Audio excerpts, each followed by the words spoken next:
And greetings YouTube gamers, welcome to another episode of Retro Raider. My name is Johnny Retro and welcome to the channel. Now it's undeniable to say that Final Fantasy is one of the most appreciated and iconic RPG franchises of all time. Each people has its own favorite, but Final Fantasy VII is definitely one of the best titles on the series. For me personally, Final Fantasy VII is one of the best of the series because this one is what it started all for me. But what I'm going to bring you guys today is a homebrew of Final Fantasy VII.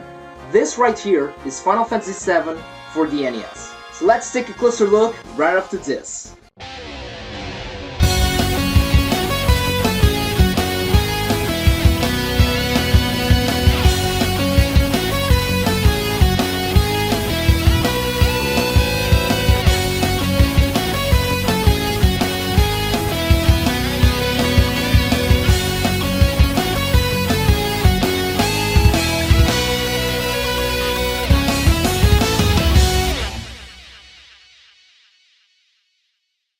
So this game was released in 2013 by a hacker named Lugia2009. And although technically this game is a homebrew, it is actually based on another title of Final Fantasy VII for the NES. The original game was released in 2005 by Shenzhen Nanjing Technology for the Subor Entertainment System, which was a clone of the Nintendo Family Computer. And that specific title was released under the name of Core Crisis. But the problem with that game was that, it was based in the models of Final Fantasy III. So what they did pretty much is that they grabbed the engine and the graphics of Final Fantasy III and they changed the sprites, they changed the music, and made a demake of Final Fantasy VII. But the problem with that game is that, the gameplay is not very accurate, is a very incomplete version of Final Fantasy VII. The music is not quite there also, in fact there are only 7 tracks during the whole game. But the main issue of that game is that it is all in Chinese. But you can still find a couple of copies of that version and, the ROM is available on the internet. Now, 4 years after that, in 2009, a hacker under the name of Lugia2009 grabbed that game and totally reshaped it. So what this guy did was, he grabbed that game and learned everything there was to learn about that specific game. And he spent 4 years rebuilding the whole thing. Everything from the gameplay, the sprites, the music, everything. And the most amazing thing is that although this guy is a programmer, it was actually the first time that he hacked a game. And his original idea was, just to give it, some tweaks, some changes to the game in order to improve it. But the final result was this, a NES version of Final Fantasy VII. Now you guys have to understand this. This is of course a not 100% faithful to the original one. Because we're talking about NES, not PlayStation. So he did had a lot of limitations to make this. Because of the space of the cartridge, and of course the power of the NES. Of course that we are missing a couple of parts of the game, a couple of characters, but it truly is Final Fantasy VII in 8-bit. He translated the whole game, 100% translated in English. He even added cutscenes. Now, graphics and gameplay. It plays pretty much like Final Fantasy III, but with the tweaks of Final Fantasy VII. And it looks amazing. I mean, if you like the NES, if you like the original Final Fantasy games, you will be right at home. When I play the game, I totally see Cloud, Barret, Aerith in 8-bit. This is definitely how the characters would have looked if the game was released for the NES back in the day. The music is spot on also, and it was totally made from scratch. The core story is definitely there. It is Final Fantasy VII for sure. The enemies, the main bosses, the environments, the crucial places of the story, and the world map. According to Lugia2009, the world map alone consists of 256 screens. So you can definitely see the amount of work that was thrown into this. So during the 4 years of development, Lugia gathered a team to help him out with this. It was actually a team of 10 people. Everything from graphics, editing, music, translations, and programming. The game was released in November of 2013, and the last patch was released in December of 2014, which is the one that I have right here, but in a physical copy. So I'm going to show you guys the cards and the box that I've actually made myself. So this is the actual card. It came loose, but I added a extra sleeve that I had. Let's take it out and take a closer look of the label. This is brand new, by the way. I bought it brand new. English edition. Here's the top of the label. Final Fantasy VII. And label on the back.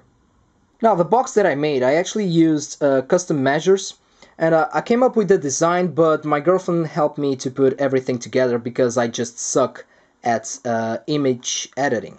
So this is the front, this is the back, and I used the same text that you guys see on the original Final Fantasy VII for the PS1. Here's some gameplay footage of the NES version. Final Fantasy VII on the top, on the bottom, and the cloud, how do you say the clouds, insignia on the sides. And yeah, so let's take this off, and it opens like this. It's a little bit cheesy, I know, but it's my concept. And here we have some artwork from Advent Children. So here is Sephiroth, and here is Cloud, and it opens like this. So yeah, a little bit cheesy, not the best box ever, but it was made by me, so I'm very happy with it. And before I wrap this video, I want to give you guys a couple of gameplay footage.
Now, for all of you guys that are interested in this item, I still want to say a couple of things. Sometimes these cards appear on eBay, and you guys need to be careful because you need to be 100% sure that it is the actual Lugia 2009 copy, because most likely what you're getting is the Chinese version. So make sure that it is the English edition. Also, if you see this on the black cards, it is probably not the original thing. Same things for websites like AliExpress. Sometimes in AliExpress you will find a cartridge like this for 20 bucks, but the ones there are the Chinese version, as far as I know. And another important thing is that I thought that this was region-free, but I could only get it to work on my region-free NES. My NES has the mod with the lockout chip disabled, so that's how I got this baby to work. I don't know about clone consoles, I don't know if it works there, but in terms of saving, this actually saves. This has a save battery, so you're totally okay. But if you guys want a taste of this game, I will leave a link on the description box below so you can download the entire ROM for free. Anyways guys, I really hope that you guys have enjoyed this video. Please let me know in the comment section below, what do you think about Final Fantasy VII for the NES? Did you know about it? Have you played it? Is Final Fantasy VII your favorite Final Fantasy game? And as always, don't forget to put a like on this video, please subscribe to the channel and take care of yourselves, take care of the gaming community, and game a lot.